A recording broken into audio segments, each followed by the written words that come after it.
Et beaucoup moins tordu que ce qu'on vient d'entendre, les exercices, bien sûr. Bien sûr, c'est pour ça que c'est moi qui commence.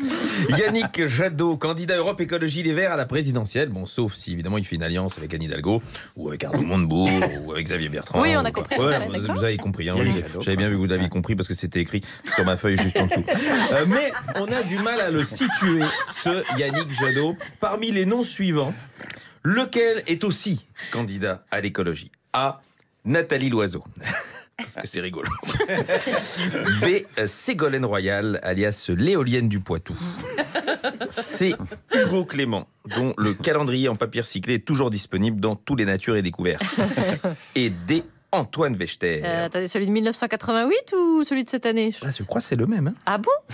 On va vérifier. Ouais, vérifions quand même. Mais on Allez, mettra pendant ce temps, dans les réponses. je fais un autre exercice. Sur les 4 dernières années, le Mont Blanc s'est érodé. Il a perdu 1 mètre de hauteur. Oui. Il culmine aujourd'hui à 4807,81 mètres. Et alors, à ce rythme, peux-tu nous dire dans combien d'années le Mont Blanc aura disparu?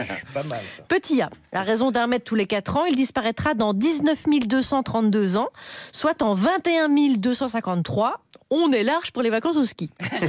Petit B, le Mont Blanc ne disparaîtra pas, car Yannick Jadot va devenir président de la République.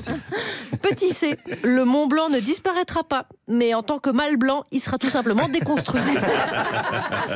Et petit D, il ne disparaîtra jamais, car Macron va lancer un grand Chamonix de l'écologie, intitulé Make the Mont Blanc Great Again, sous le hashtag Enlargure Mont Blanc.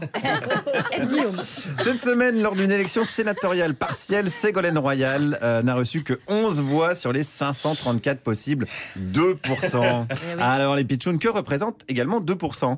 Réponse A, 2%, c'est pile la probabilité de l'avoir au second tour de la présidentielle. Réponse B, 2%, c'est le pourcentage de temps d'antenne de BFM TV qui n'est pas consacré à Éric Zemmour. Réponse C, 2%, c'est le taux d'alcool dans le vin chaud selon la Vanhoenacker Academy. Réponse D, 2%, c'est le temps de présence d'Alex Vizorek dans Par Jupiter. Moi j'ai la réponse, je dis ça. Plusieurs réponses en fait. Mais c'est les 2 meilleurs pourcents, je crois.